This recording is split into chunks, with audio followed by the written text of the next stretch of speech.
जय हिंद दोस्तों, नमस्कार। कैसे हैं आप सब? उम्मीद है सभी एकदम शानदार, लाजवाब, ज़बरदस्त, बेहतरीन, जिंदाबाद और अपनी तैयारी में एकदम मशगूल, शानदार तरीके से अपनी समय का एक बड़ा हिस्सा आप सभी अपनी तैयारी को देते हुए, ऐसी उम्मीद मैं आपसे करता हूं, क्योंकि तभी आप सारी क्लासेस ले पाएंगे। और अगर प्रैक्टिस सेट अटेंड कर रहे हैं तो तभी प्रैक्टिस सेट कर पाएंगे। और उसके बाद अगर कुछ समय बचे तो अवश्य ही आप रिवीजन कर पाएंगे। ये केवल तभी संभव है जब आप अपनी तैयारी का एक बड़ा हिस्सा, मतलब अपने समय का एक बड़ा हिस्सा अपनी तैयारी को दें। तो आज जो हम बात करेंगे, ये चैप्टर होगा आपका मोशन यानी कि गति। चैप्टर नंबर 3 है आपका, चैप्टर नंबर 3, और इसका नाम है मोशन यानी कि गति। चैप्टर नंबर 3, मोशन यानी कि गति। और गति चैप्टर को शुरू करने से पहले हम कल की क्लास से एक क्वेश्चन लेंगे। और मेरा आपसे क्वेश्चन है कि बताइए, मैनोमीटर क्या मापता है? कल की क्लास से एक सवाल, ताकि तय हो सके कि हाँ, आप सभी रिवीजन करके आए हैं या नहीं।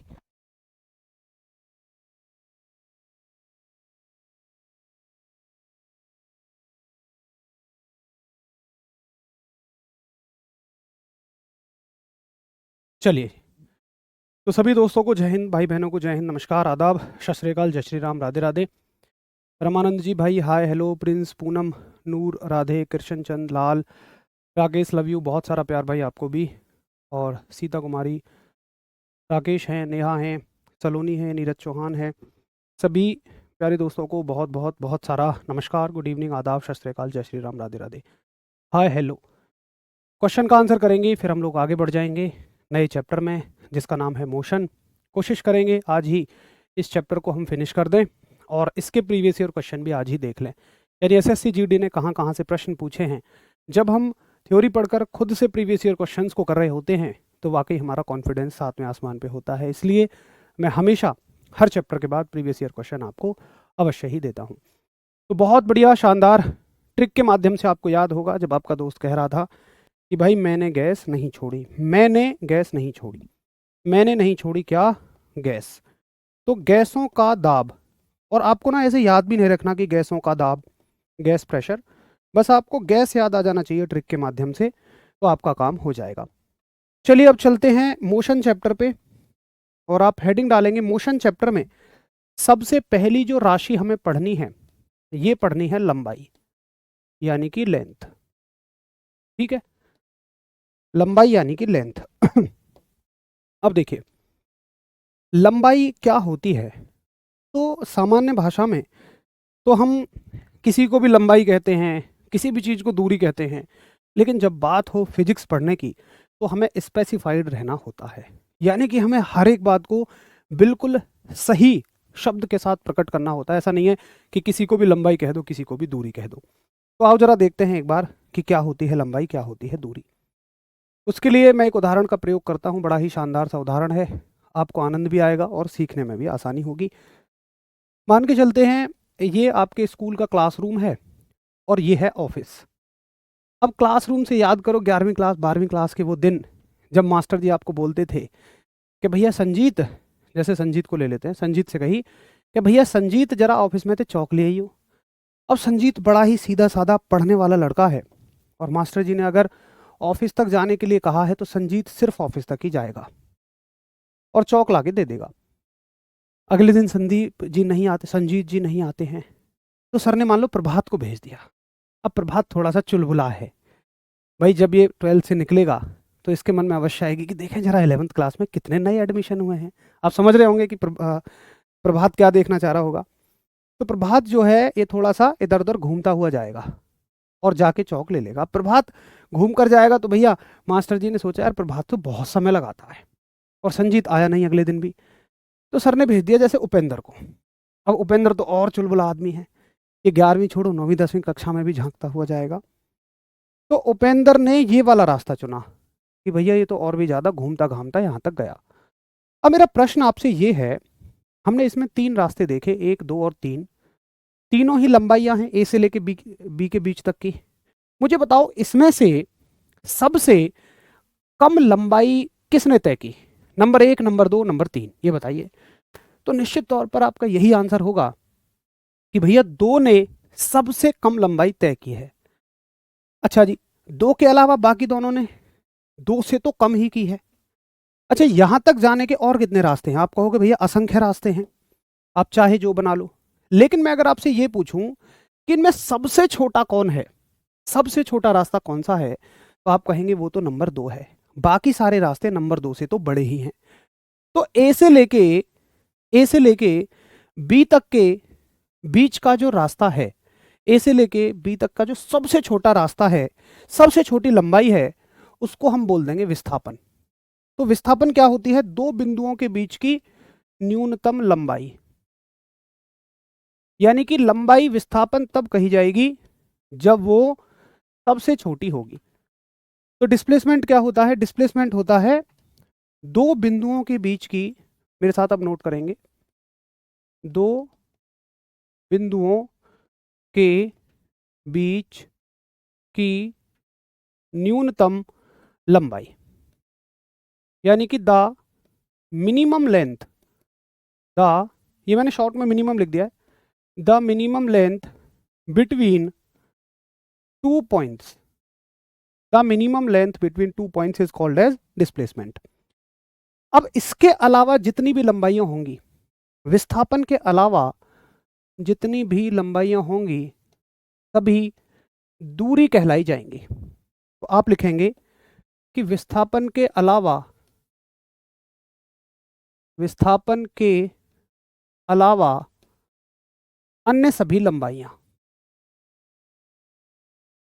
विस्थापन के अलावा अन्य सभी लंबाइयां, यानी कि लेंथ अदर देन,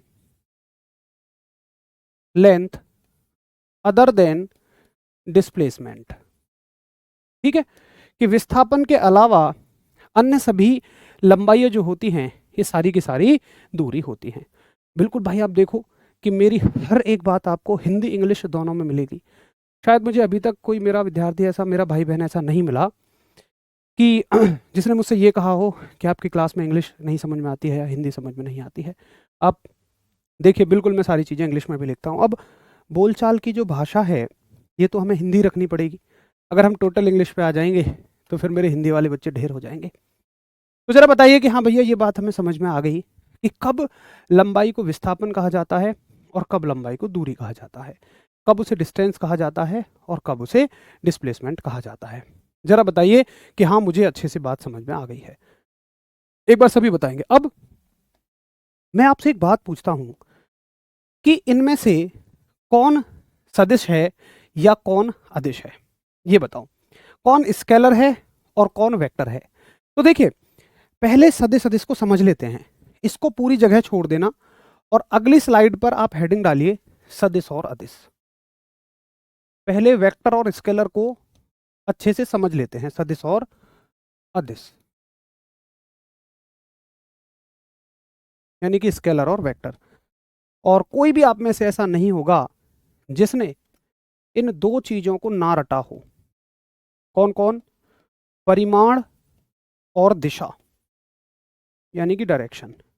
तो हो सकता है कि आपको मेरी पहली क्लास से पहले ये भी ना पता हो कि परिमाण क्या होता है, लेकिन अब आप जानते होंगे कि किसी भी राशि का संख्यात्मक मान ही उसका परिमाण कहलाता है, उसका मैग्नीट्यूड कहलाता है। कुछ बच्चे पहली बार क्लास में आए हैं, तो मैं माफ़ी चाहता हूँ भाई कि पहली क्लास में अगर आप आए हैं तो बीच में से क्लास अटेंड मत करो, आप शुरू से क्लास अटेंड करो, ठीक है? अब देखो, आप सभी ने क्या रटा कि हिंदी वाले कैसे रटते हैं? सदिश राशियां वे राशियां होती हैं जिन्हें व्यक्त करने के लिए परिमाण के साथ साथ दिशा की आवश्यकता होती है। इंग्लिश वाले तो quantities which needs direction as well as magnitude are called as vector quantities, ऐसे करके रटते हैं। लेकिन आपको मैं एक राशि उठा के दे दूं तो पहचान नहीं पाओगे, कार्य दे दूं नहीं पता लगेगा, मैं दे दूं गुरुत्वीय त्वरण नहीं पता लगेगा। हमें समझ में आने का मतलब तब कहिए जब आपको राशि दे दूं तो उसे देख के पता कर दो कि अच्छा, इसमें तो दिशा की जरूरत है या इसमें नहीं है। आओ जरा कैसे, देखो मैं एक एग्जांपल लेता हूं। मैंने एक एग्जांपल लिया, बल यानी कि फोर्स। मैंने हरीश भैया से कहा कि हरीश भैया, इस कुर्सी पर, यहां एक कुर्सी रखी है, कि इस कुर्सी पर आप 10 न्यूटन का बल लगाइए, इस कुर्सी पर 10 न्यूटन का बल लगाइए। अब हरीश भैया के पास कितने ऑप्शन हैं? हरीश भैया ऐसे भी लगा सकते हैं, ऐसे भी लगा सकते हैं, ऐसे भी लगा सकते हैं, पीछे भी फेंक सकते हैं। हरीश भैया ने उठाई, 10 न्यूटन की ताकत लगाई, पीछे फेंक दी। अबे मैं कहूँगा हरीश भैया आगे करनी थी कुर्सी। हरीश ने कहा जी सुनो, अगर तुम्हें बल ठीक से लगवाना था तो इसकी दिशा भी बताते। यानी बल का अगर वास्तविक प्रभाव तुम चाहते हो, उससे कुछ यूजफुल चीज चाहते हो, तो आपको दिशा भी बतानी पड़ेगी। यानी कि आपको प्रॉपर कहना चाहिए था कि भैया जी इस पे 10 न्यूटन का बल, 10 न्यूटन का बल ईस्ट डायरेक्शन में लगाइए, यानी कि पूर्व दिशा में लगाइए। अच्छा ठीक है, तुमने कहा यार अच्छा हर राशि के साथ ना ये बतानी पड़ती है, दिशा बतानी पड़ती है। ठीक है भैया, अब तुम गए डॉक्टर के पास, तुम कह रहे हो डॉक्टर साहब से, डॉक्टर साहब मुझे तो बहुत तेज बुखार है, मेरा बुखार नापियो जरा। डॉक्टर साहब ने बुखार नाप दिया तुम्हारा। भैया तुम्हें तो 103 बुखार है। तुम कहोगे कौन सी दिशा में, ईस्ट में, वेस्ट में, नॉर्थ में, साउथ में? डॉक्टर कहेगा डॉक्टर को लगेगा तुम पगला भी गए हो। डॉक्टर कहेगा भैया बुखार के लिए दिशा की जरूरत थोड़ी है, तुम खुद सोचो। अगर मैं कहूँ तापमान, अगर मैं तापमान कहूँ, अगर मैं टेम्परेचर कहूँ, तो क्या टेम्परेचर को बताने के लिए सच में आपको दिशा की जरूरत है? मेरे हिसाब से तो नहीं। आप कह दो 103 डिग्री फ़ारेनहाइट, क्या ईस्ट वेस्ट डायरेक्शन की जरूरत है? बिल्कुल कुछ भी नहीं है। यानी कि मेरे कहने का मतलब है, देखो ये एक ऐसी राशि है जिसमें दिशा भी चाहिए, ये एक ऐसी राशि है जिसमें दिशा की कोई जरूरत नहीं है। देखो ये तो मात्रक हैं और ये संख्या जो है ये परिमाण है। तो परिमाण और मात्रक तो सबको चाहिए ही चाहिए, लेकिन दिशा केवल सदिश राशियों को चाहिए और अदिश राशियों को दिशा नहीं चाहिए। जरा बताओ अब आपको समझ में आई कि हाँ भैया अदिश और सदिश कैसे होती हैं? अब देखो एक तरीका तो ये है, उसके बाद मैं आपको ना एक ट्रिक भी बताऊंगा बड़ी शानदार सी, जिसे देख के आपको मजा आ जाएगा। सदिश अदिश की टेंशन ही खत्म। मतलब ये मानो कि सबसे महत्वपूर्ण चीज क्या होती है? मात्रक, विमा और ये राशि सदिश है, अदिश है। इन तीनों की ही टेंशन मैं पूरी तरह से खत्म कर दूंगा, तुम्हारी वादा करता हूं।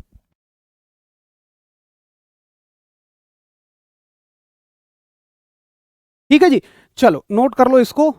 और अब मैं एक बात से पूछना चाहता हूं, अब मैं आपसे एक बात पूछना चाहता हूं कि अगर आपको सदिश सदिश समझ में आ गई हैं, तो विस्थापन और दूरी में से, डिस्टेंस और डिस्प्लेसमेंट में से मुझे बताओ कि किसने दिशा का ख्याल रखा? वही सदिश हो जाएगी, वही वेक्टर हो जाएगी। देखो अगर आप विस्थापन को देखें तो जो व्यक्ति बिल्कुल सीधा चलेगा ना, उसी ने दिशा का ख्याल रखा। अगर कोई व्यक्ति टेढ़ा मेढ़ा हुआ, जिसने दिशा का ख्याल नहीं रखा, ऊपर गया नीचे गया, ऊपर गया नीचे गया, ऊपर गया नीचे गया, तो वो दूरी तय कर रहा है। यानी कि दूरी में दिशा की कोई जरूरत नहीं है, और जिसमें दिशा की कोई जरूरत नहीं है वो कैसी राशि है भाई? एक अदिश राशि है। तो जरा बताओ कि भैया अब मुझे कोई रटने की आवश्यकता नहीं है कि क्या सदिश और क्या अदिश। जरा बताइए एक बार, क्या सदिश और क्या अदिश? अब मुझे बिल्कुल कुछ भी रटने की आवश्यकता नहीं है। फिजिक्स से लगभग आपके एसएससी जीडी की परीक्षा में 2 प्रश्न आप मान सकते हैं, पूरी साइंस से मिला के 5 प्रश्न रहेंगे। बहुत ही बढ़िया। क्या अब आपको समझ में आ गया कि हाँ जी भैया अब मुझे बिल्कुल कुछ भी नहीं रटना है? चलिए ठीक है जी, कोई दिक्कत की बात नहीं है। अब देखिए एक बात आप हमेशा याद रखना कि जो सदिश राशियां होती हैं, इनमें चूंकि हमें दिशा का ख्याल रखना है। अगर दिशा का ख्याल रखना है तो आगे चलने को क्या बोलोगे आप? आगे चलने को आप बोलोगे प्लस, और पीछे चलने को क्या बोलोगे? माइनस। मतलब सदिश राशियों में क्या होता है ना, अगर आगे चलोगे तो प्लस बोलोगे, पीछे चलोगे तो माइनस। यानी कि एक सदिश राशि आपकी पॉजिटिव भी हो सकती है, धनात्मक भी हो सकती है, ये ऋणात्मक भी हो सकती है, और ये जीरो भी हो सकती है, यानी कि शून्य हो सकती है। ठीक है, यानी कि जो विस्थापन है, जो विस्थापन है ये पॉजिटिव भी हो सकता है। आप कहोगे can be positive, can be negative and zero. ठीक है, लेकिन जो अदिश राशियां होंगी, हमेशा याद रखना, कोई भी अदिश राशि होगी तो ये हमेशा धनात्मक होगी, ये हमेशा धनात्मक होगी, यानी कि ये ऑलवेज पॉजिटिव होगी, हमेशा धनात्मक। यानी कि दूरी को आप ऐसे ही बोलोगे हमेशा प्लस की 3 मीटर या प्लस की 6 मीटर या प्लस की 20 मीटर, कभी भी इसको माइनस में आप नहीं बोलोगे। ठीक है जी, तो इसको नोट कर लो, मैं फिर एक बार आपको रिपीट कर दूंगा, पहले एक बार इन सब चीजों को आप नोट करिए।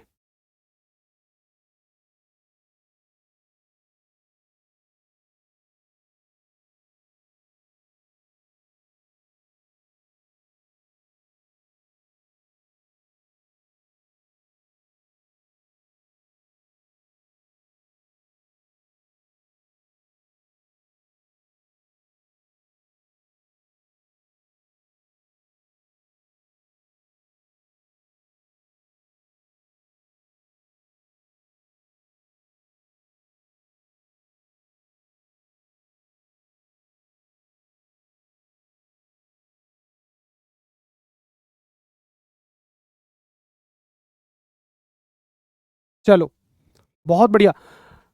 अब देखो फिर से एक बार देख लेते हैं कि ये तो आपको समझ में आ गया होगा कि विस्थापन और लंबाई में क्या फर्क होता है। भाई विस्थापन क्या होता है, डिस्प्लेसमेंट क्या होता है, दो बिंदुओं के बीच की न्यूनतम दूरी, छोटी से छोटी दूरी को हम विस्थापन कहते हैं। उसके अलावा सारी लंबाइयां क्या कहलाती हैं, दूरी कहलाती हैं, डिस्टेंस कहलाती हैं।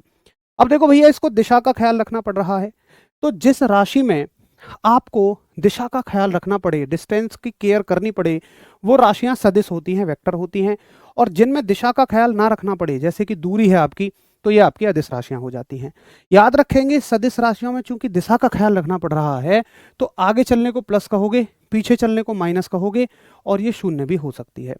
तो कोई भी सदिश राशि हमेशा धनात्मक, ऋणात्मक और शून्य हो सकती है, लेकिन दूरी चूंकि एक अदिश राशि है, अदिश राशियां हमेशा धनात्मक होती हैं, ये हमेशा पॉजिटिव ही रहती हैं। ठीक है, ये ऑलवेज पॉजिटिव रहेगी। यानी कि अगर कोई व्यक्ति आगे चलता है, मान लो 3 मीटर, तो आप ये कहोगे ये प्लस के 3 मीटर चला, कह सकते हो। अगर ये पीछे चला तो भी आप ये कह सकते हो ये प्लस के 3 मीटर चला।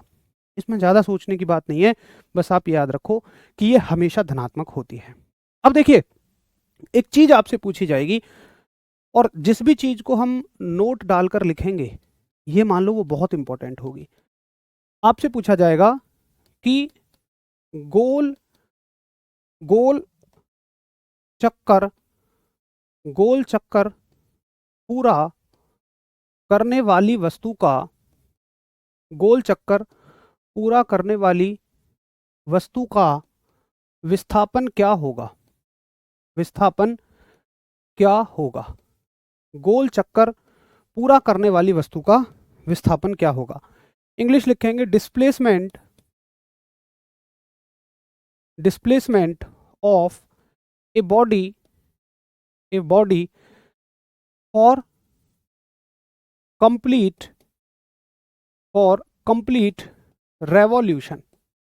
एक पूरा चक्कर करने वाली वस्तु का विस्थापन क्या होगा। तो आप हमेशा याद रखेंगे कि जैसे मान लो एक वस्तु ने यहां से चलना शुरू किया और वो दोबारा घूम के यहीं आ गई। आप एक ही बिंदु से चले, आप एक ही बिंदु से चले और दोबारा वही घूमकर आ गए, तो आप क्या कहोगे कि उसका विस्थापन हमेशा शून्य होगा। उसका विस्थापन हमेशा कैसा होगा, शून्य होगा, यानी कि जीरो होगा। ठीक है, मैं थोड़ा सा और मोटा लिख दूंगा, है ना, कोई दिक्कत नहीं है। मैं इसका साइज बढ़ा लेता हूं और मैं थोड़ा सा और मोटा लिख लूंगा अगर आपको विजिबिलिटी में कोई भी इशू है। चलो बहुत बढ़िया। मैं हर चीज को ना एक एक बार रिपीट कर दिया करूंगा। हो सकता है आप में से बहुत सारे भाई बहन ऐसे हैं कि जो पहली बार चीज़ों को पढ़ रहे हैं, तो मैं हर एक चीज़ को एक बार अपने आप ही रिपीट कर दिया करूंगा, जिससे अगर किसी को नहीं समझ आया या कम समझ में आया है तो वो आपको समझ में आ जाएगा। हालांकि 10-1% बच्चे ऐसे हैं जिनकी दोबारा बताने की डिमांड होती है, लेकिन कोई दिक्कत नहीं है, हम 10 क्या 1% बच्चों का भी ध्यान रख के चलेंगे।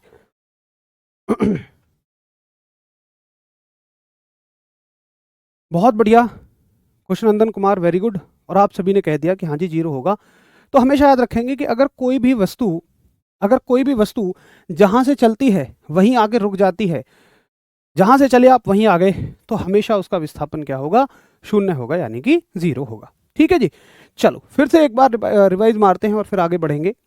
देखिए विस्थापन क्या होती है, दो बिंदुओं के बीच की न्यूनतम दूरी, और दो बिंदुओं तक जाने के लिए बहुत सारी दूरियां संभव हैं।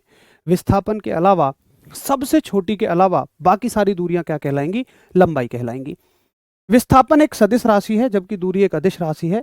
विस्थापन आपका धनात्मक, ऋणात्मक, शून्य हो सकता है, पॉजिटिव, नेगेटिव, जीरो हो सकता है, लेकिन जो दूरी है वो हमेशा धनात्मक होती है, ये ऑलवेज पॉजिटिव रहती है। ठीक है जी।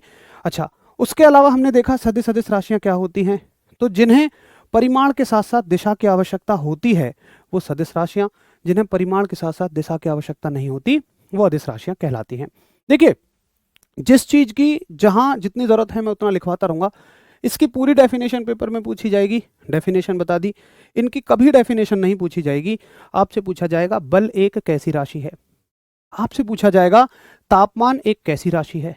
तो आपको बस ये बताना है कि ये सदिश है अदिश है। कभी आपसे ये नहीं पूछा जाएगा कि सदिश राशियां क्या होती हैं, अदिश राशियां क्या होती हैं। ठीक है जी, चलो ये बात हमें समझ में आ गई। तो दो राशियां हमने पढ़ ली, लंबाई को विस्थापन भी कह सकते हैं और दूरी भी कह सकते हैं, डिपेंडिंग ऑन द सिचुएशन। अब चलते हैं हम अगली राशियों पर, और अगली राशि दो राशि और आएंगी आपकी। एक तो आती है वेग यानी कि वेलोसिटी, और एक आती है आपकी चाल यानी कि स्पीड। एक आती है आपकी चाल यानी कि स्पीड।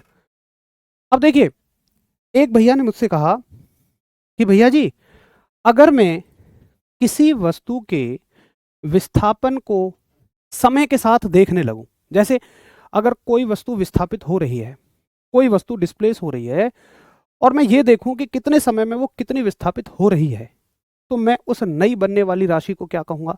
मैंने बोला देखो, अगर तुम किसी व्यक्ति या वस्तु के विस्थापन का समय से भाग करोगे तो एक नई राशि बन जाएगी जिसको हम वेग बोलेंगे।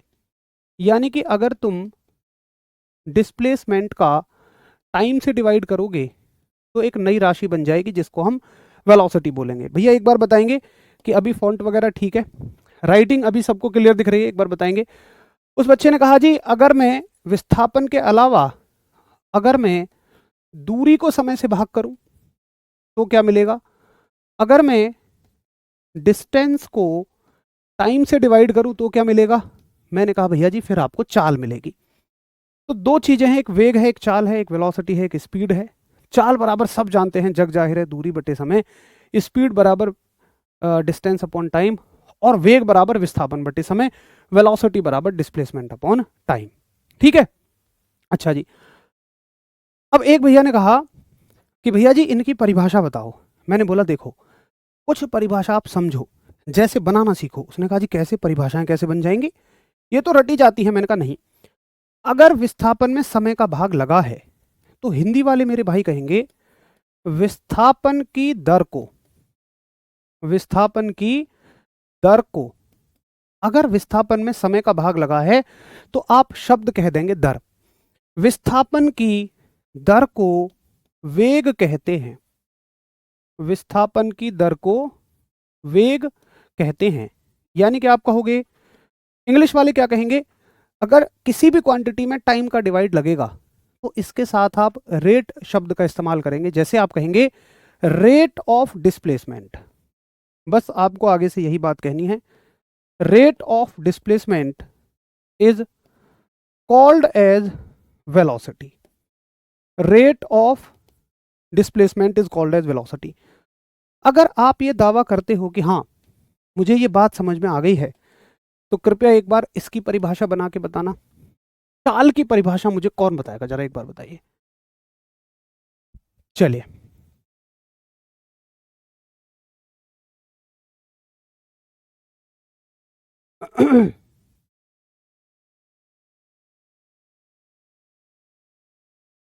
वेरी गुड भाई कुशनंदन, स्पीड बराबर डिस्टेंस अपॉन टाइम, बहुत ही शानदार। शॉर्ट नहीं बनेगा, मैं समझ नहीं पाया आपकी बात। मधु क्या करें आप, एक बार भाई साउंड चेक करना, साउंड पूरा है ना, कम तो नहीं जा रहा है किसी को? चलो भाई शुभ, एक बार आप अपना साउंड चेक करिए। यहाँ से तो साउंड बिल्कुल कंप्लीट है, पूरा है। देखो आप में से ना बहुत सारे बच्चे ऐसे होंगे कि जिन्होंने हमेशा फिजिक्स से डरे होंगे, आपने फिजिक्स को कभी पहले शायद ना सीखा हो।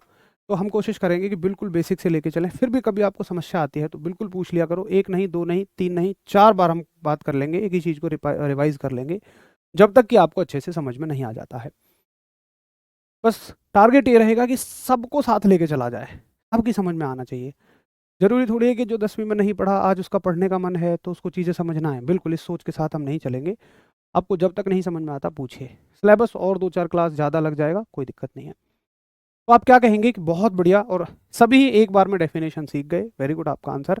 और हिंदी वाले भाई कह रहे हैं कि देखो दूरी की दर को चाल कहते हैं, सिर्फ हमें क्या कर देना है कि दर को दूरी की दर को चाल कहते हैं, यानी कि रेट, आप कहोगे रेट ऑफ, इंग्लिश वाले कह रहे हैं rate of distance is called as speed, rate of distance is called as speed. ठीक है भैया जी, मुझे बहुत अच्छे से समझ में आ गई ये बात। अब देखो हमने क्या वादा किया था, हमने वादा किया था कि हम हर एक राशि के साथ उसका मात्रक पढ़ेंगे, उसकी विमा पढ़ेंगे, और वो सदिश है या अदिश है, इन चीजों के बारे में हम पढ़ेंगे। ठीक है, तो देखिए पहले हम ये देखेंगे कि इसका मात्रक क्या है। तो मात्रक हमेशा कहां से बनता है, यूनिट हमेशा कहां से बनती है, यूनिट बनती है उसके सूत्र से। वेग के मात्रक को बनाना है तो विस्थापन का मात्रक बटे समय का मात्रक। भाई विस्थापन का मात्रक क्या है, अरे विस्थापन तो एक लंबाई है और लंबाई का मात्रक मीटर है, विस्थापन का मात्रक है मीटर, तो इसका मात्रक लिख दो मीटर, और बटे समय का मात्रक क्या है, एसआई मात्रक। हम एसआई मात्रकों की ही बात करेंगे, ये क्या है आपका सेकंड है, तो इसकी यूनिट हो जाएगी मीटर प्रति सेकंड। इसको मीटर, इसको प्रति बोला जाएगा, मीटर प्रति सेकंड, मीटर पर सेकंड। एक भैया ने कहा जी चाल का भी मात्रक बताओ, मैंने बोला एक बात बताओ कि ये क्या है, इसका मात्रक यहां से बनेगा। दूरी क्या है, भाई दूरी का मात्रक भी तो मीटर ही होगा, दूरी का मात्रक भी मीटर ही होगा, और नीचे समय है, समय का मात्रक तो हर जगह सेकंड ही है, तो मात्रक हो गया मीटर पर सेकंड। ठीक है, चलो देखो कभी आपको पहली बार पढ़ रहे हो आप, आपको ना समझ में आए तो बस हिम्मत मत हारना, अब चाहे मुझसे 2 बार पूछो 3 बार पूछो, अभी घबरा मत जाना कि यार चलो यार हमारी तो समझ ही में नहीं आ रही, छोड़ देते हैं। अक्सर चीज़ों को पाने की शुरुआत हमेशा वहीं से होती है जहां हमारा छोड़ने का मन होता है। अगर उसके आगे आप थोड़ी सी हिम्मत और कर लें तो निश्चित तौर पर आप चीज़ों को सीख जाएंगे। बहुत शानदार, आप सबकी तो यूनिट खुद लिख दिया आपने, और बहुत सारे बच्चों ने तो डायमेंशन भी लिख दी है, वेरी गुड। वो समझ गए कि अगली चीज़ क्या होगी, विमा।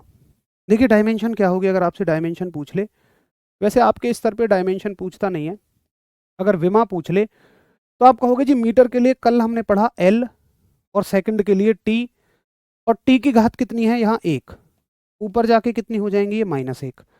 अब देखो मात्रक तो उसका भी यही है और मात्रक उसका भी यही है, तो विमा भी यही रहेगी।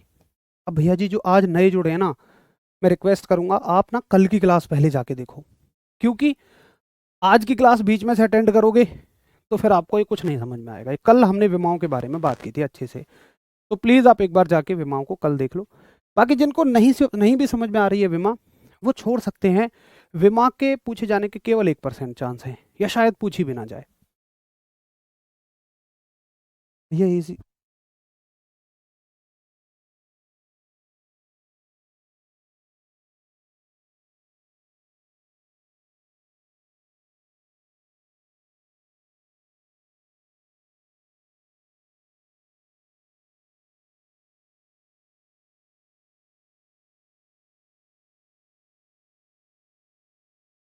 चलो फिजिक्स का नाम सुना था, पहली बार पढ़ रहे हैं, कोई बात नहीं आशीष, आप थोड़ा सा ध्यान लगाएंगे तो चीज़ें कुछ भी मुश्किल नहीं है, सब कुछ आपके आसपास है, फिजिक्स का सब कुछ आपके आसपास है। तो जरा बताएंगे कि हाँ जी मुझे मात्रक समझ में आ गया मीटर पर सेकंड, विमा ना भी समझ में आई हो तो कोई बात नहीं है।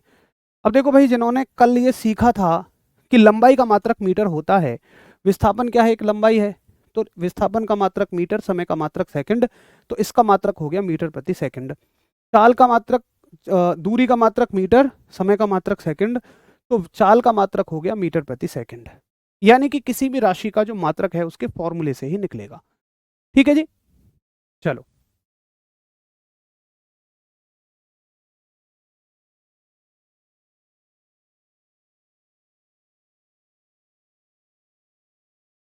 बहुत बढ़िया, आइए मैं साइंस स्टूडेंट, समझ में आ गया,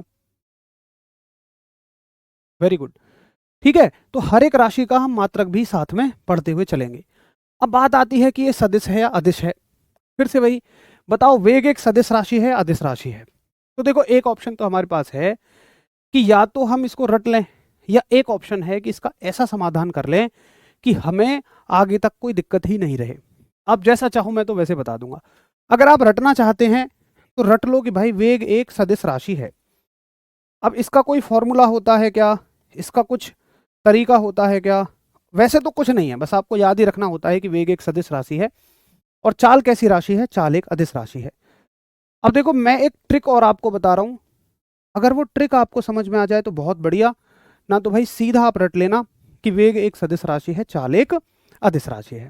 थोड़ा कोशिश करना उस समझने की, मैं ट्रिक आपको बता रहा हूँ। और एक बार आपने इस ट्रिक को समझ लिया तो किसी भी तरह की कोई भी राशि आ जाए आपके लिए बहुत आसान हो जाएगी। ठीक है, चलो तो एक बार ट्रिक सीखते हैं। क्या ट्रिक है? देखो आपको बेसिक से प्लस माइनस के गुणा भाग आते होंगे। मुझे बताओ कि प्लस में प्लस का भाग करके क्या आता है, जल्दी बताओ।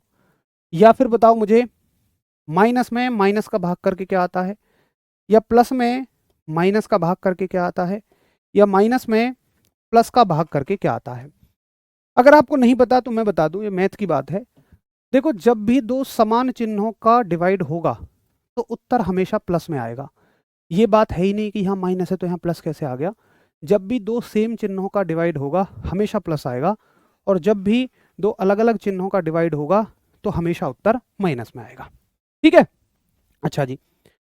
अब देखिए आप ये देखो कि आप इतनी सी बात एक याद रखो कि जो सदिश राशियां हैं, जो वेक्टर क्वांटिटीज हैं, इनको आप प्लस में लोगे, और जो अदिश राशियां हैं, जो हमारी स्केलर क्वांटिटीज हैं, इनको आप माइनस में लो, अच्छा सॉरी, इनको आप माइनस में लोगे और इनको आप प्लस में लोगे। इसके लिए मत बोलना कि समझ नहीं आया, क्योंकि ये याद रखना है।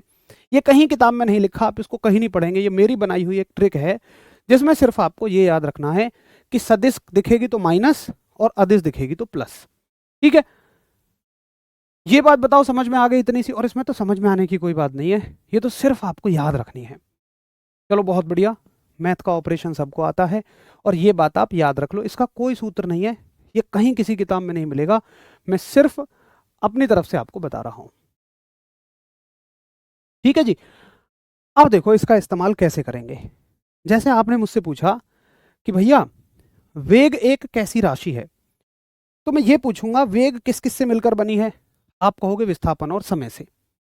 भैया जी विस्थापन कैसी राशि है? तो विस्थापन एक कैसी राशि है आपकी, हमने पीछे ही पढ़ा है, एक सदिश राशि है। इतना तो हमें याद रहेगा थोड़ा सा। सदिश राशियों को क्या लिखना है, माइनस। अच्छा समय कैसी राशि है, एक तो दूसरे कलर से लेते हैं। तो याद रखना आप कि जितने भी मूल मात्रक थे, जितने भी फंडामेंटल यूनिट्स थी, वो सारी की सारी आपकी अदिश राशियां थी। याद रखेंगे बस ये बात। तो समय कैसी राशि है, एक अदिश राशि है। ये बात याद रखो पहले कि जितने भी मूल मात्रक थे वो सारे के सारे आपके अदिश राशियां होती हैं, तो समय उन्हीं में आता है। अदिश राशि का मतलब इसको ले लिया हमने प्लस, और माइनस में प्लस का भाग करोगे आंसर माइनस आएगा। माइनस आने का मतलब क्या होता है, सदिश। ठीक है, दूरी एक कैसी राशि थी बताइए। आप कहोगे भैया दूरी एक, डिस्टेंस एक अदिश राशि है, स्केलर है। अदिश को प्लस लो, समय भी एक अदिश राशि है, प्लस में प्लस का भाग करोगे प्लस, और प्लस आने का मतलब वो राशि अदिश है यानी कि स्केलर है। तो जरा बताएंगे कि हाँ जी मुझे बहुत अच्छे से ये बात आपकी समझ में आ गई है कि किस ट्रिक के साथ हम सदिश और अदिश को निकालेंगे। जिनको समझ में आ गई है यस करो, जिनको नहीं आई है मैं एक बार फिर से रिपीट करूंगा।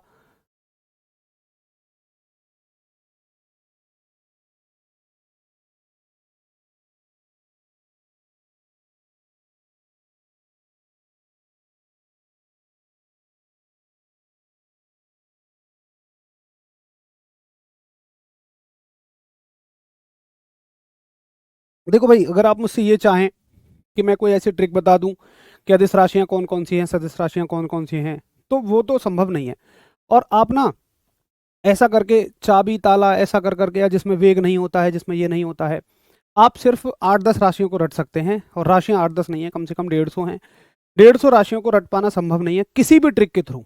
आपको यही तरीका सीखना पड़ेगा, आपको हर राशि का फॉर्मूला चाहिए। देखिए अगर आप मुझसे ये उम्मीद करें कि मैं कुछ ट्रिक चीज़ें बता दूं, तो मैं मानता हूं कि ट्रिक को याद रखने के लिए और एक चीज़ याद रखनी पड़ेगी। भाई ट्रिक को याद रखने के लिए कुछ याद रखना है, तो ट्रिक को याद रखना पड़ता है हर एक प्रश्न के हिसाब से, बट मेरा वो तरीका नहीं होता। मेरी कोशिश होती है हम एक बार एक चीज को समझें और आगे तक की समस्या को अपनी को खत्म कर दें। ठीक है, चलो, तो लगभग 80% बच्चों को समझ में आ गई है बात, बाकी कुछ 20% बच्चों को नहीं समझ में आई है। तो इस पेज के बाद वो एक चीज लिखो, इस पेज पे एक चीज लिखो, आप नोट डाल के लिख लो, यहाँ पे आपको फिर समझ में आएगा।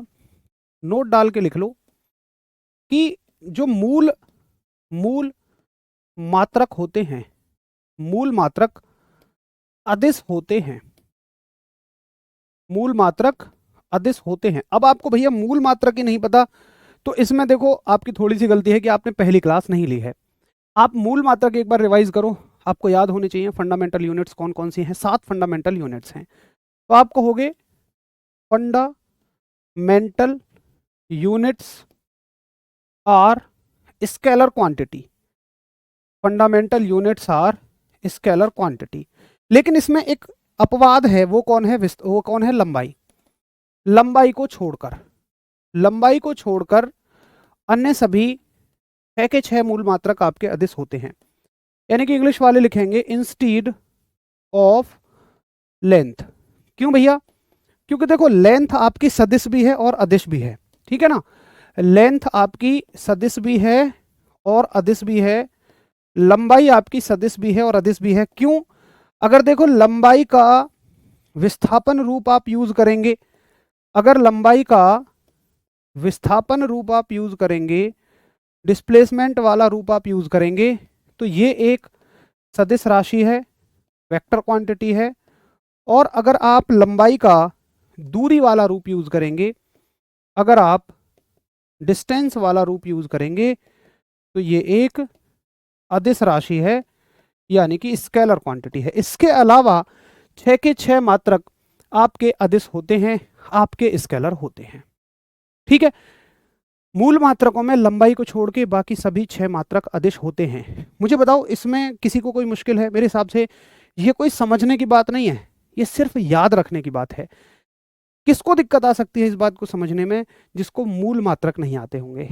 मूल मात्रक किसको नहीं आते होंगे? जिन्होंने पहली क्लास नहीं ली है या क्लास लेने के बाद रिवीजन नहीं किया है ना। तो मुझे बताएंगे कि इसमें क्या दिक्कत है। मूल मात्रक अदिश होते हैं, fundamental units are scalar quantity. हालांकि 90% बच्चों को लगभग समझ में आ गई है, लेकिन कुछ 10% बच्चे जो हैं, अगर आप मुझे ये बताएं कि भैया ये पर्टिकुलर बात समझ नहीं आई है, मेरा मानना है कि मैं हर एक बच्चे को साथ में लेके चलूं, और अगर किसी एक को भी समझ में नहीं आता है ना, तो वो ये बोला करो कि ये बात समझ में नहीं आई है। ऐसा कभी नहीं होता कि कोई हमें 100 बात समझाए और हमें 100 की 100 ही समझ में ना आए। हो सकता है कोई 2-4 बातों में दिक्कत हो, तो किस पॉइंट पे आपको दिक्कत है वो बताओ। मैं आपसे एक बात कह रहा हूं, इसे याद रखना है कि भाई मूल मात्रक अदिश होते हैं, क्योंकि मूल मात्रकों को व्यक्त करने के लिए दिशा की जरूरत नहीं होती है, बस इतना आपको समझना है। Fundamental units are scalar quantities, किसको छोड़ के? लंबाई को छोड़ के। क्यों? क्योंकि लंबाई दोनों तरह की है।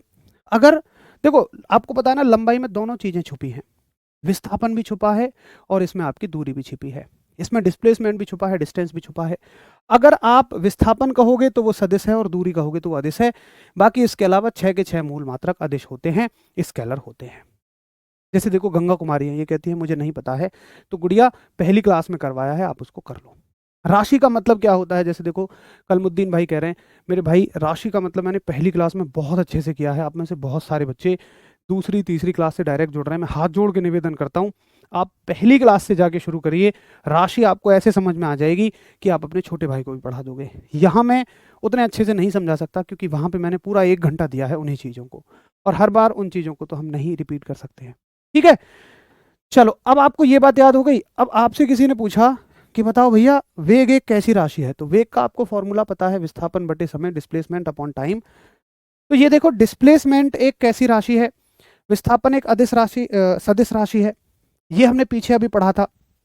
विस्थापन एक कैसी राशि है, ये मैंने आपको बताया था, यहाँ पे बताया था। देखो यहाँ से हमने याद कर लिया कि विस्थापन एक सदिश राशि है, वेक्टर क्वांटिटी है, जबकि दूरी डिस्टेंस एक अदिश राशि है, स्केलर क्वांटिटी है।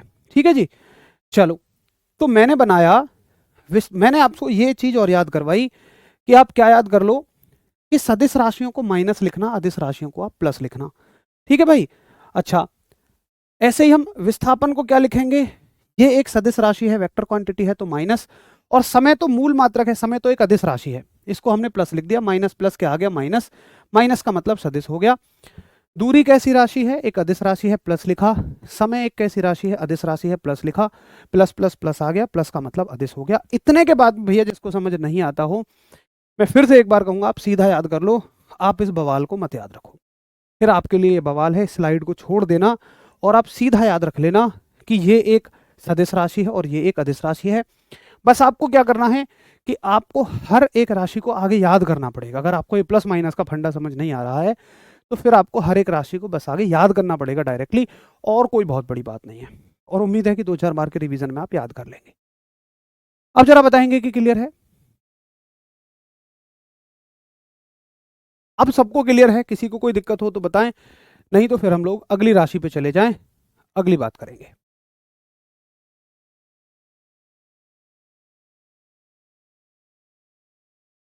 हमें कैसे पता चल जाएगा कि माइनस बटे प्लस का पता कैसे चलेगा? भाई देखो, ये मैथ की बात है, बाकी मैंने लिख भी दी है। अगर अब भी नहीं पता लग रहा है तो फिर आप छोड़ दें, आप सीधा सीधा याद रख लो कि भाई साहब वेग एक सदिश राशि है और चाल एक अदिश राशि है। ठीक है, इसमें कुछ भी नहीं करना, सीधा याद कर लेंगे हम, थोड़ी सी मेहनत लगेगी याद करने में कि ये एक सदिश राशि है, ये एक अदिश राशि है, और पेपर में आपका काम बन जाएगा, आपको कोई ज़्यादा बात नहीं करनी है। करंट कौन सी राशि है अर्जुन मेरे भाई? जब करंट वाला चैप्टर आएगा तो उसमें सीख रहे होंगे, ठीक है? चलो बहुत ही बढ़िया, आगे देखिए। अब अगली राशि जो हमारी इसमें आती है, ये आती है त्वरण। एक राशि आती है हमारी जिसका नाम है त्वरण, यानी कि एक्सलरेशन। एक्सलरेशन, एक्सलरेशन को ए से दिखाएंगे। अब देखो, जैसे मानो आप जा रहे हैं अपनी बाइक पे और आपका दोस्त पीछे बैठा हुआ है। अब अचानक से दोस्त कहेगा तुमसे, भैया फॉर्मूला, अभिषेक जी जब फॉर्मूला आएगा तो मैं आपको बता दूंगा, अभी कोई फॉर्मूला नहीं आया है, जब फॉर्मूला आएगा तो मैं आपको अवश्य बता दूंगा। अब उसने कहा तुमसे, कह ओए एक्सीलेटर दे, और तुमने भी भाई एक्सीलेटर पकड़ा और ऐंठ दिया, ऐसे करके ऐंठ दिया। एक्सीलेटर देने का क्या मतलब था? आप कहीं ना कहीं देखो जनरल भाषा में भी फिजिक्स का इस्तेमाल करते हो। एक्सीलेटर देने का क्या मतलब था? अगर आपने उससे कहा एक्सीलेटर दे, तो आपका मतलब था कि आप चाह रहे हो कि इसकी गति को बढ़ा दे, इसके वेग को बढ़ा दे। तो वेग जब बढ़ता है, या आप कहीं, अच्छा, जब आप उससे कहोगे ब्रेक लगा, तो भी आप यही कह रहे हो कि एक्सीलेटर का उल्टा दे दे। तो एक्सीलेटर यानी हिंदी में त्वरण का मतलब क्या होता है? अगर किसी वस्तु का वेग परिवर्तित हुआ है, अगर किसी वस्तु का वेग परिवर्तित हुआ है, वेग में परिवर्तन हुआ है, समय के साथ, समय के साथ वेग में परिवर्तन हुआ है, समय के साथ वेग में परिवर्तन हुआ है, तो उसको हम क्या बोलेंगे? त्वरण बोलेंगे। यानी कि आप कहोगे change in velocity, change in velocity upon time taken, कि कितना समय लिया गया, या टाइम कह दो, सिंपल टाइम कह दो। इस नई राशि को हम त्वरण बोलते हैं, एक्सेलरेशन बोलते हैं। देखो, हमेशा दो राशियों से मिलकर एक नई राशि का जन्म होता है, हमेशा। तो पुरानी राशियों को मिलाते जाएंगे और ऐसे हम नई नई राशि बनाते हुए चले जाएंगे। अब कोई जरा मुझे इसकी परिभाषा बताएगा?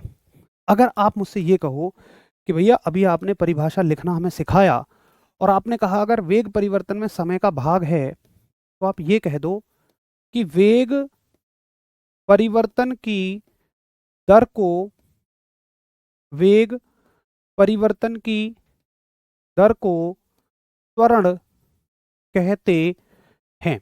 वेग परिवर्तन की दर को त्वरण कहते हैं। इंग्लिश वाले सिर्फ रेट लगा देंगे, rate of change in velocity, rate of change in velocity is called as acceleration, is called as acceleration. बताओ भाई, क्या आपको ये बात समझ में आ गई? सिर्फ इतनी सी बात है, वेग में परिवर्तन की दर। बहुत बढ़िया, वेरी गुड। वेग परिवर्तन की दर को त्वरण कहते हैं। बहुत ही बढ़िया, बहुत बढ़िया, वेरी गुड। कुशानंद कुमार एकदम शानदार। Rate of change of velocity, Aman Kumar very good. Radhe, सबने परिभाषा बना दी, क्योंकि अब वो समझ चुके हैं कि परिभाषाएं रटनी नहीं है, हमें सिर्फ बना देनी है। ठीक है जी, चलो।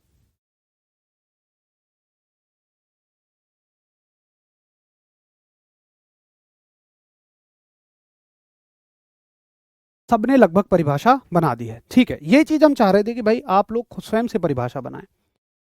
अब भाई साहब इसका मात्रक क्या होता है? तो देखो भाई, मैं ना मात्रक आपको बनाना सिखा रहा हूं। मैं कोशिश कर रहा हूं आपको कि मात्रक आप रटे ना, आप बनाना सीखें। बट कभी कभी ऐसा होता है कि सीखने वाली चीजें नहीं समझ में आती हैं, तो फिर आप उसको सीधा याद कर लेना।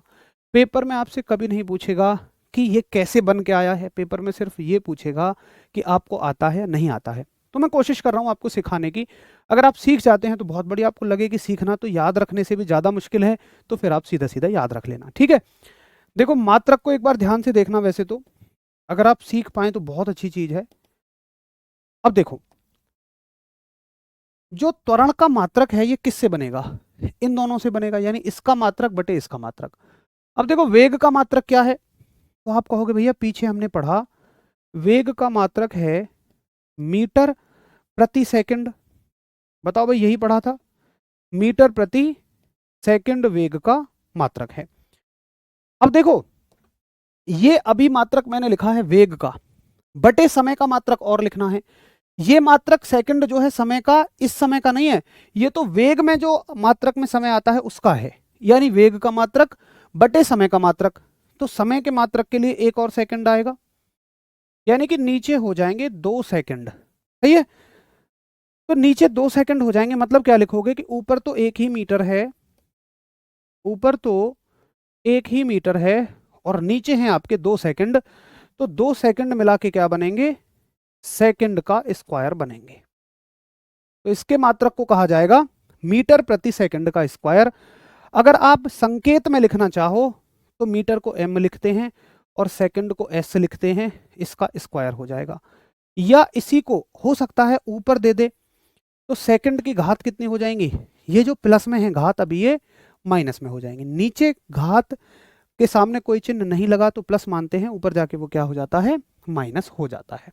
ठीक है जी, सभी की बातें बिल्कुल आती हैं, सभी की बातें बिल्कुल यहां तक आ जाती हैं। तो मात्रक आप चाहे ऐसे पढ़ लो चाहे ऐसे पढ़ लो, दोनों बातें एक ही हैं। पेपर में दोनों ऑप्शन कभी भी एक साथ नहीं आएंगे, अलग अलग आएंगे।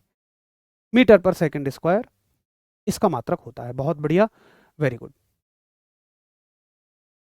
चलो जी, बात समझ में आ गई है।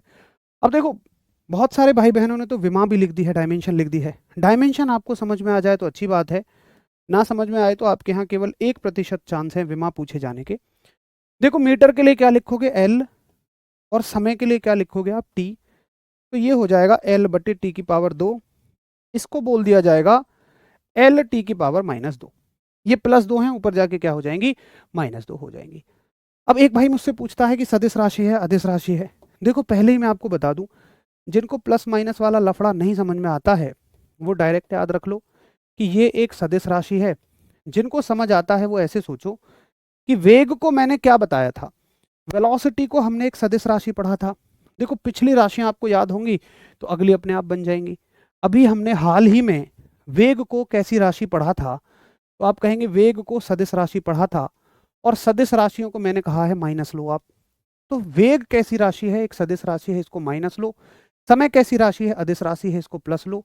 माइनस में प्लस का भाग करोगे माइनस आएगा, और माइनस कैसी राशि है? सदिश राशि है। अगर आपको एक बार ये प्लस माइनस का झंझट समझ में आ गया तो ये मान लो कि राशियों में कभी आपको रटना नहीं पड़ेगा कि क्या सदिश क्या आदिश। बट अगर नहीं समझ में आ रहा है फिर भी, तो फिर आप उसको याद कर लें, यही सिर्फ एक तरीका है।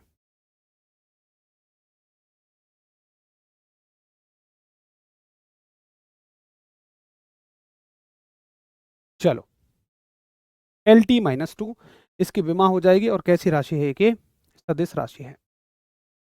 ठीक है भाई, उम्मीद है नोट हो गया होगा। अगर हाँ, तो एक बार प्रीवियस ईयर क्वेश्चन कर लेते हैं, और आप सभी प्रीवियस ईयर क्वेश्चंस के आंसर करेंगे और देखेंगे कि आपको चीज़ें समझ में आई हैं या नहीं। इस चैप्टर से पूछा गया SSC GD 1 मार्च 2024 शिफ्ट 1 की परीक्षा में सवाल कि निम्नलिखित में से वेग का SI मात्रक क्या है। इस प्रकार से आपसे सवाल पूछे जाएंगे। तो करेंगे इसका आंसर आप। बस 2 सवाल और फिर आपकी क्लास ओवर। बिल्कुल अभिषेक सर, फास्ट देखो भाई, फास्ट बिल्कुल नहीं चल सकते हैं। क्यों नहीं चल सकते हैं? क्योंकि बहुत सारे बच्चे इसमें पहली बार पढ़ रहे हैं। मतलब आप नहीं फील करते उन चीज़ों को, क्योंकि आपकी बातें ना बच्चों से नहीं होती हैं, हमारी तो लगातार होती हैं। और हम देख पाते हैं कि सच में आर्थिक स्थिति ऐसी है बहुत सारे घर परिवारों की, उनके पास बैच भी खरीदने के लिए पैसे नहीं होते हैं। वो मेहनत मजदूरी करके बैच लेते हैं इस उम्मीद में कि यहाँ से पढ़ने से हमें समझ में आएगा। फास्ट पढ़ने से उनका बहुत सारा नुकसान हो जाएगा। स्लो चलने से आपका कोई नुकसान नहीं है, सिर्फ 2-4 क्लास फालतू लग जाएंगी। उसकी टेंशन जब मुझे नहीं है, मुझे यहाँ खड़ा होकर एक्सप्लेन करने में कोई दिक्कत नहीं है। 2-4 क्लास फालतू तो आपको क्या है, प्लीज़ रिक्वेस्ट करूँगा कि जिनके थोड़े बेसिक क्लियर हैं उनको थोड़ा स्लो ही लगेगा। लेकिन जिनके बेसिक क्लियर नहीं है ना, मतलब बेसिक छोड़ो, जिन्होंने कभी साइंस नहीं पढ़ी है, उनको हल्की सी स्लो चल के ही चीज़ें समझ में आएंगी। तो बिल्कुल स्लो स्लो चलेंगे जब तक हर एक चीज़ समझ में नहीं आएगी। रिपीट भी करेंगे चाहे 4 बार करना पड़े, जब तक हर बात समझ में नहीं आ जाती है। तो आप सबने सही आंसर किया है कि वेग का जो मात्रक है ये क्या हो जाता है, मीटर प्रति सेकंड हो जाता है। बी के अलावा मुझे कोई भी आंसर नहीं नजर आ रहा है, सभी का आंसर बी है। चलिए अगला देखें क्वेश्चन। एसएससी जीडी 19 फरवरी 2019 शिफ्ट सेकंड में आया हुआ प्रश्न, निम्नलिखित में से किस मात्रा के लिए इकाई मीटर प्रति सेकंड स्क्वायर का उपयोग किया जाता है? तो अगर आपको अभी की बात याद हो, मीटर प्रति सेकंड स्क्वायर, मीटर बटे सेकंड स्क्वायर। अब देखो, चाहे तो ऑप्शन में ऐसे दे दे या ऐसे दे दे, बताओ किस राशि का मात्रक है। मैंने कहा था ना, जिनको निकालना समझ में नहीं आ रहा है वो परेशान ना हो, वो सीधा सीधा याद रख लें। बस आपको 1-2 बार याद रखना है।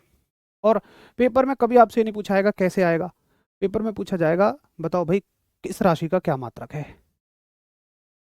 तो बताएंगे एक बार।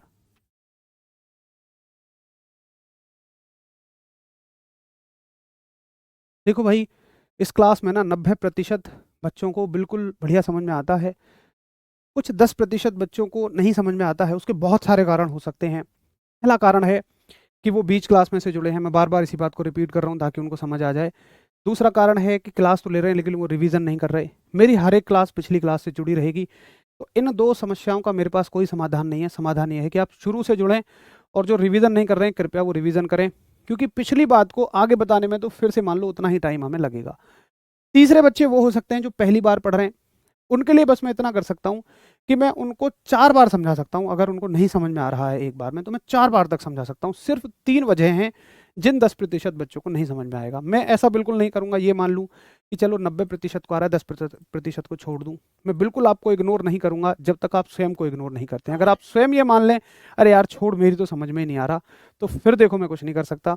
अगर आप थोड़ा सा समझने के मन से बैठेंगे तो हर 10% बच्चों को भी ये बात समझ में आ जाएगी।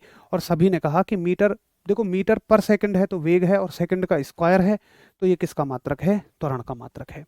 अब देख लीजिए आप, इस प्रकार के क्वेश्चन आपसे पेपर में पूछे जाते हैं। ठीक है जी भैया, तो आशा करूंगा कि पेपर में आए हुए क्वेश्चंस करके आप थोड़े से सेटिस्फाइड होते होंगे, आपका कॉन्फिडेंस बिल्डअप होता होगा।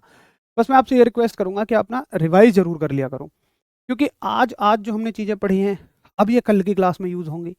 कल की क्लास में पिछले 3 दिन की क्लासों का सब कुछ यूज़ होगा। इसलिए आपसे निवेदन है कि पिछले 3 दिन का दिमाग में रखा करें ताकि आगे क्लास आपको अच्छे से समझ में आए। बाकी जिनको जिनको थोड़ा सा भी कहीं कोई दिक्कत है, मैं वादा करता हूँ कि आप थोड़ा सा ज़्यादा पढ़ लो। मतलब जिनको एक बार में समझ में आ रहा है उनसे थोड़ा सा ज़्यादा पढ़ लो, 1-2 बार रिवाइज कर लो, कोई समस्या नहीं रह जाएगी। और मैं ये भी वादा करता हूँ कि इससे ज़्यादा आसान, इससे ज़्यादा स्लो बिल्कुल भी नहीं चला जा सकता है। ये मान लो ये आसान बनाने की निम्नतम सीमा है, इससे ज़्यादा आसान कुछ भी नहीं है। चलिए मिलते हैं कल की क्लास में। अच्छा, कल तो आपकी क्लास नहीं होगी, सैटरडे और संडे आपको दिया जाता है रिवीजन करने के लिए। तो सैटरडे और संडे में आप अच्छे से रिवीजन करना। मंडे को फिर मिलेंगे, तब तक के लिए आप सभी को मेरा नमस्कार, धन्यवाद, जय हिंद।